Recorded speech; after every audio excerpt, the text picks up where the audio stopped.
তো আজকে টাইগারদের জন্য দুপুরের খাবার হচ্ছে এই যে ডিম, কোয়েলের ডিম। এই যে টাইগার অলরেডি চলে আসছে।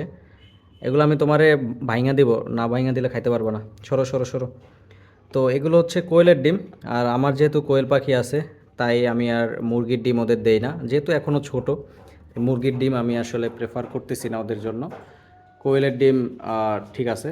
আর একবেলার জন্য ওদের একটা ডিম দেই আমি। আর ওদের আমি তিন বেলায় তিন রকমের খাবার দিই, যেমন মাছ, মাংস, ডিম, আর সাথে কুমড়াও দেই। কারণ আমি চাই ওরা সবই খাক। ঠিক আছে, মানে অনেক বিড়াল আছে দেখবেন যে শুধুমাত্র মুরগির মাংস খায়, আবার শুধুমাত্র মাছ খায়, যেমন আমার টফি বয়েল চিকেন ছাড়া ও আর কিছুই খায় না। মাঝে মাঝে ডিমও খায়, বাট মাছের ধারে কাছেও যায় না। আর ক্যাট ফুড। তো আমি চাইতেছি যে আমার এই কিটেনগুলো যাতে সব কিছুই খাওয়ার অভ্যাস হয়।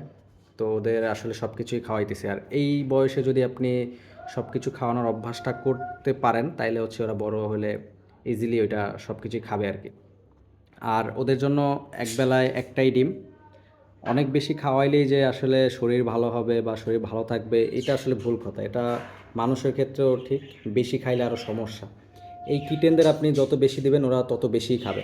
খেয়ে দেখবেন একবার পেটটারে বেলুনের মতো ফুলে এক জায়গায় বসে আছে। আসলে আমি ওদের এই বয়স থেকেই মূলত একটু ডায়েটের মধ্যে রাখতেছি, যাতে ওদের শরীরটা ভালো থাকে।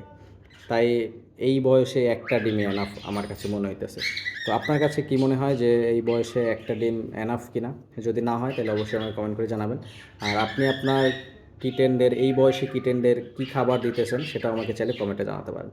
তো ভালো থাকেন সবাই, আল্লাহ হাফেজ, টাটা।